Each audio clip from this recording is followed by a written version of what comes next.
High বন্ধুরা, সবাই কেমন আছো? আশা করি অনেক অনেক ভালো আছো। তো বন্ধুরা, গরিলা গ্লাস কি স্মার্টফোনে বা লাগানো হয় কেন? তো বন্ধুরা, এই সম্বন্ধে জানতে গেলে অবশ্যই দেখতে হবে আমার এই ভিডিওটা। তো বন্ধুরা, চ্যানেলটাকে সাবস্ক্রাইব করুন আর একটা লাইক দিয়ে দেন। তো বন্ধুরা, চলুন আমি আপনাদের সঙ্গে বরাবরের মতো অনির্বাণ। তো বন্ধুরা, gorilla glass smartphone, smart TV, laptop স্ক্রিনে সুরক্ষায় গরিলা গ্লাস ব্যবহার করা হয়। কিন্তু জানেন কি গরিলা গ্লাস আর সাধারণ কাঁচের সঙ্গে এর পার্থক্য কোথায়? গরিলা গ্লাস একটি বিশেষ ধরনের কাঁচ, যা কর্নিং আইএনসি কোম্পানির তৈরি। এটি বিশেষ করে স্মার্ট ডিভাইসের যেমন ল্যাপটপ, মনিটর, স্মার্টফোন, টিভি ইত্যাদি স্ক্রিন প্রোটেক্টর বা সুরক্ষিত করার জন্য ব্যবহৃত হয়ে থাকে।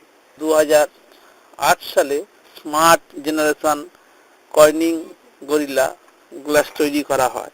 পরে 2012 ও 13 এবং 14 সালে এর মধ্যে প্রযুক্তিগত অনেক উন্নতি সাধন করা হয়। 2016 সালের জুলাই মাস নাগাদ এই গরিলা গ্লাসের পঞ্চম জেনারেশন বাজারে আসে। তো বন্ধুরা, গরিলা গ্লাস কিভাবে কাজ করে? কর্নিং যে নতুন ধরনের কাঁচ তৈরি করেছে তার আসল নাম অ্যালুমিনোসিলিকেট।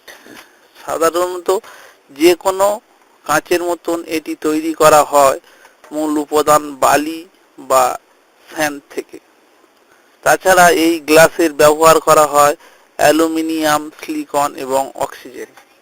গ্লাসটির প্রয়োজনীয় মডেল তৈরি করে নেওয়ার পরে একে 400 ডিগ্রি সেলসিয়াসের বেশি তাপমাত্রায় গলিত লবণের মধ্যে ছেড়ে দেওয়া হয়।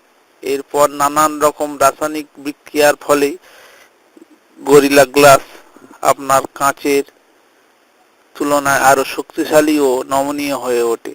সাধারণত অ্যালুমিনিয়াম সিলিকেট আপনার স্মার্টফোনের স্ক্রিন প্রোটেক্টর হিসাবে সহজেই কাজে লাগতে পারে, কিন্তু তা কখনোই গরিলা গ্লাসের মতন শক্তিশালী, স্ক্র্যাচ প্রুফ আর নমনীয় হবে না।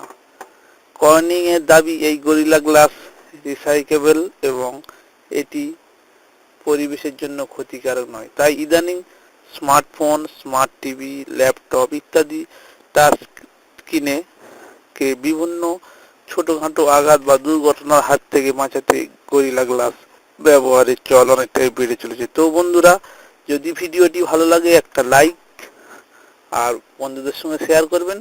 আর এইরকম নিত্য নতুন টেকনিক্যাল খবর পেতে আমার চ্যানেলটা অনির্বাণ টেক টিপসকে সাবস্ক্রাইব করে রাখবেন। তো বন্ধুরা, আজকের মতন টাটা, আবার দেখা হবে অন্য কোনো ভিডিওতে।